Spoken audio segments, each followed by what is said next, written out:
Tablik akbar menyongsong pelaksanaan pemilihan kepala daerah serentak Bupati dan Wakil Bupati Ogan Ilir tahun 2024. Berlangsung khidmat dengan tablik akbar dan doa bersama. Peluncuran ini juga diresmikan maskot KPU Ogan Ilir. Diawali dengan pembacaan surat Al-Quran Nur Karim bertempat di halaman kantor KPU Ogan Ilir, Jalan Lintas Timur, kilometer 35 Indralaya. Pelaksanaan peluncuran pemilihan kepala daerah Bupati Wakil Bupati Ogan Ilir tahun 2024 berlangsung khidmat dengan nuansa Islami.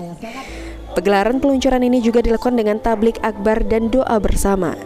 Ketua KPU Ogan Ilir Mas Jida dalam sambutannya mengatakan bahwa peluncuran pemilihan kepala daerah serentak Bupati dan Wakil Bupati di Kabupaten Ogan Ilir ini sengaja dilakukan dengan tablik akbar dan doa bersama. Hal ini dikarenakan Kabupaten Ogan Ilir dikenal sebagai kabupaten atau kota yang santri. Peluncuran dengan tablik akbar dan doa bersama ini guna mensosialisasikan kepada masyarakat bahwa KPU Ogan Ilir siap melaksanakan pemilihan pilkada serentak. Baik Bapak Ibu yang akan menghormati tahun ini, meski sudah launching pemilihan. Ini juga berkat support dari semua pihak sehingga proses ini bisa berjalan dengan lancar. Karena ini tidak mungkin bisa berjalan dengan baik kalau cuma yang bekerja adalah KPU Kabupaten Ogan Ilir, dan khususnya warga Ogan Ilir juga menyambut dengan sangat baik dan mereka juga menginginkan hal-hal yang baik. Jadi alhamdulillah prosesnya berjalan dengan baik. Dalam kesempatan ini, KPU Ogan Ilir juga meresmikan maskot untuk Kabupaten Ogan Ilir yang bernama Si Puntir, yang merupakan makanan tradisional khas Ogan Ilir.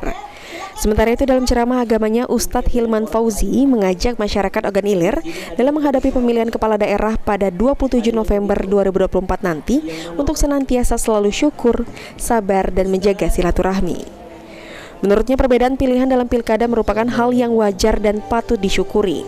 Dengan kesabaran dan tetap menjaga silaturahmi, jangan sampai perbedaan pilihan ini dapat membuat masyarakat terpecah belah dan memutus silaturahmi sesama keluarga, tetangga, dan kerabat. Karena hal ini akan menyebabkan dosa dan dilarang dalam agama Islam. Ahmad Romawi, PAL TV.